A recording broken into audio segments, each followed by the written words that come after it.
हर हर महादेव भक्तों, स्वागत है आपका। आप देख रहे हैं भजन भक्ति यात्रा, जहां हम आपको कराते हैं भारत के पवित्र तीर्थ स्थलों और सनातन संस्कृति की अद्भुत यात्राओं के दर्शन।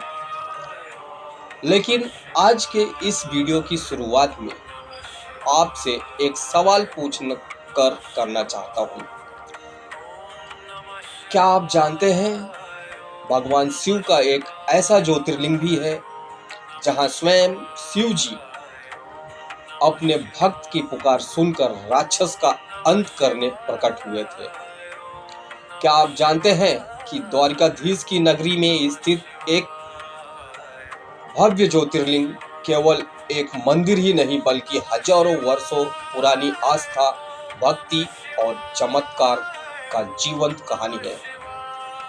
जी हाँ, आज हम आपको लेके चलेंगे गुजरात के द्वारिका क्षेत्र में स्थित 12 ज्योतिर्लिंग में से एक अत्यंत पवित्र नागेश्वर ज्योतिर्लिंग के दिव्य दर्शन करने। तो वीडियो को अंत तक जरूर देखिए, क्योंकि इस वीडियो में हम जानेंगे नागेश्वर ज्योतिर्लिंग का संपूर्ण इतिहास, इसकी पौराणिक कथा, मंदिर का महत्व और दर्शन के बाद हमारा सफर जामनगर रेलवे स्टेशन तक कैसे आगे बढ़ता है। तो चलिए शुरू करते हैं। दोस्तों, द्वारकाधीश मंदिर के दिव्य दर्शन करने के बाद हम पहुंचते हैं बेट द्वारिका। बेट द्वारिका में भगवान श्री कृष्ण का निवास स्थान के दर्शन करने के हमारा अगला पड़ाव था भगवान शिव का पावन धाम नागेश्वर ज्योतिर्लिंग। जैसे जैसे हम मंदिर के निकट पहुंचते हैं, दूर से ही भगवान शिव की विशाल प्रतिमा दिखाई देने लगती है। खुले आसमान के नीचे ध्यान मुद्रा में विराजमान भगवान शिव की यह प्रतिमा श्रद्धालुओं का मन मोह लेती है। मंदिर परिसर में प्रवेश करते ही एक अलग ही आध्यात्मिक ऊर्जा का अनुभव होता है। चारों ओर हर हर महादेव, ओम नमः शिवाय के जयकारों में वातावरण गूंज रहा होता है। दोस्तों, नागेश्वर ज्योतिर्लिंग 12 ज्योतिर्लिंग में से 10वां ज्योतिर्लिंग माना जाता है। शिव पुराण में वर्णित 12 ज्योतिर्लिंग में इसका विशेष स्थान बनाया गया है। अब जानते हैं ज्योतिर्लिंग की सबसे प्रसिद्ध पौराणिक कथा। बहुत समय पहले दारुका नामक एक अत्यंत शक्तिशाली राक्षस था। उसकी पत्नी का नाम दारुका था। दोनों राक्षसों में अपने आतंक से ऋषि मुनियों और साधारण लोगों के जीवन को कठिन बना दिया था। वे लोगों को पकड़कर कैद कर लेते थे और उन पर अत्याचार करते थे। उसी प्रकार एक परम शिव भक्त थे जिनका नाम सुप्रिय वैश्य था। राक्षस दारुका ने सुप्रिय सहित अनेक लोगों को बंदी बनाकर कारागार में डाल दिया। लेकिन कारागार में सुप्रिय ने भगवान शिव की भक्ति नहीं छोड़ी। वे निरंतर ओम नमः शिवाय मंत्र का जाप करते रहे और अन्य बंदियों को भी शिव भक्ति के लिए प्रेरित करते रहे। जब दारुका को यह बात पता चली तो वह अत्यंत क्रोधित हुआ और उसने सुप्रिय को मारने का आदेश दिया। उस कठिन समय में सुप्रिय ने अपने मन से भगवान शिव को स्मरण किया। अपने भक्त की पुकार सुनकर भगवान शिव तुरंत प्रकट हुए। भगवान शिव ने अपने दिव्य अस्त्र से दारुका का संहार कर दिया और अपने भक्त की राक्षस से रक्षा की।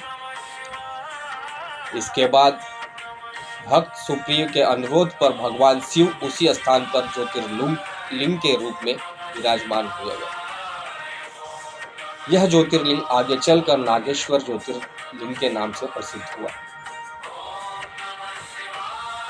अब सवाल उठता है कि इसका नाम नागेश्वर क्यों पड़ा। नाग का अर्थ है सर्प और ईश्वर अर्थात भगवान। भगवान शिव स्वयं नागों के स्वामी माने जाते हैं।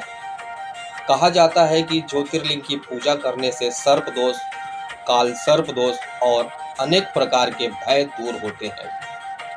इसी कारण श्रद्धालु दूर दूर से यहाँ दर्शन करने आते हैं। सफ़ेद पत्थरों से बना यह शिव मंदिर आधुनिक और पारंपरिक स्थापत्य कला का सुंदर मिश्रण दिखाई देता है। गर्भगृह में स्थित शिवलिंग के दर्शन करते समय मन स्वतः ही भक्ति में डूब जाता है।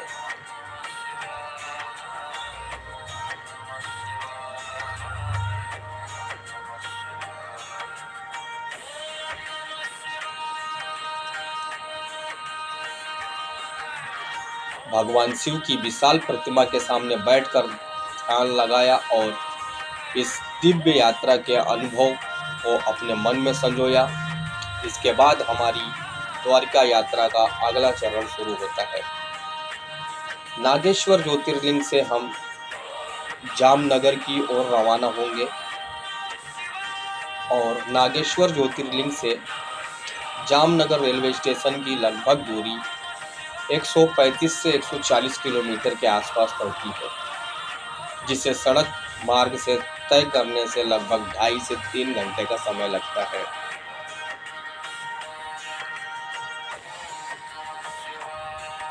रास्ते भर में गुजरात की सुंदर सड़कें, गांव और प्राकृतिक दृश्य हमारी यात्रा को और भी यादगार बनाते रहे। मन में एक संतोष था कि द्वारकाधीश के दर्शन, बेट द्वारिका की यात्रा और नागेश्वर ज्योतिर्लिंग के पावन दर्शन सफलतापूर्वक संपन्न हुए। भगवान शिव और भगवान श्री कृष्ण दोनों की कृपा लेकर हम आगे की यात्रा के लिए जामनगर रेलवे स्टेशन की ओर बढ़ रहे थे। दोस्तों, यदि आप नागेश्वर ज्योतिर्लिंग की यह पावन यात्रा पसंद आई है तो वीडियो को लाइक जरूर करें, कमेंट में हर हर महादेव अवश्य लिखें। यदि आप सनातन धर्म, तीर्थ यात्रा और मंदिर से जुड़ी ऐसी ही अद्भुत यात्राएं देखना चाहते हैं तो हमारे चैनल भजन भक्ति यात्रा को सब्सक्राइब करना ना भूलें। मैं आपसे मिलता हूं अगले वीडियो में एक और पवित्र यात्रा के साथ। तब तक के लिए हर हर महादेव, जय श्री कृष्ण, वंदे सनातन धर्म। तो दोस्तों, नमस्कार, धन्यवाद।